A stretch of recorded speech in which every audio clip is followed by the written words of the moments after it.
пассажиры одного корабля по имени Земля.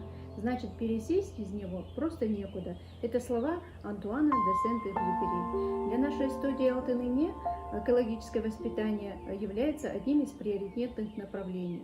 Сегодня мы покажем нашу работу, символизирующую фауну, оживляющую общую картину природы. В своей работе мы используем безопасные для природы материалы, такие как шерстяные нитки и фен. Данная композиция может украшать ваш дом долгое время.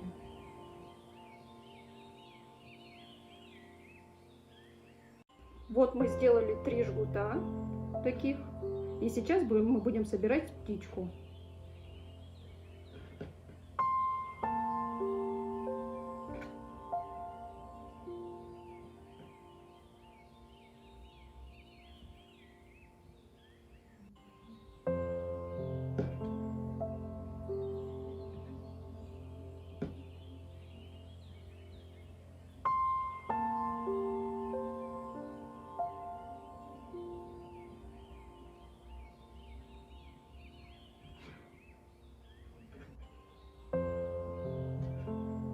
Вот у нас получилась такая птичка.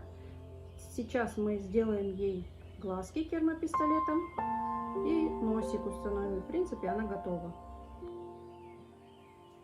А сейчас мы прочтем стихотворение Бориса Заходора «Птичья школа» в новом формате. На старой липе во дворе большое оживление. Повесил кто-то на заре такое объявление. Открыта школа для птенцов. Занятия с 5 часов. Здесь можно даже летом учиться всем предметам. Ровно в 5 часов утра слетелась птичья детвора. Воробушки, голчата, чижи, стрижи, щеглята, сороки, воронята, синицы и скворцы. Щебечут и смеются, толкаются, дерутся. Что поделать, одним словом, детвора. Ну вот, влетел учитель в класс, и суматоха улеглась. Сидит смирнее голубей на ветке молодежь. Учитель старый воробей, его не проведешь. Он справедлив, но очень строг. Итак, друзья, начнем урок. У нас по расписанию теперь чистописание. Воробушки и галочки сидят, выводят палочки. Отлично! В заключение сегодня будет пение.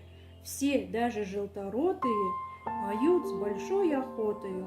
Вот самый лучший ученик отдельно на картинке. Он спел 3 раза чик-чирик, почти что без запинки. А вот на ветке проставлены отметки. У всех 5, молодцы, летите по домам, птенцы.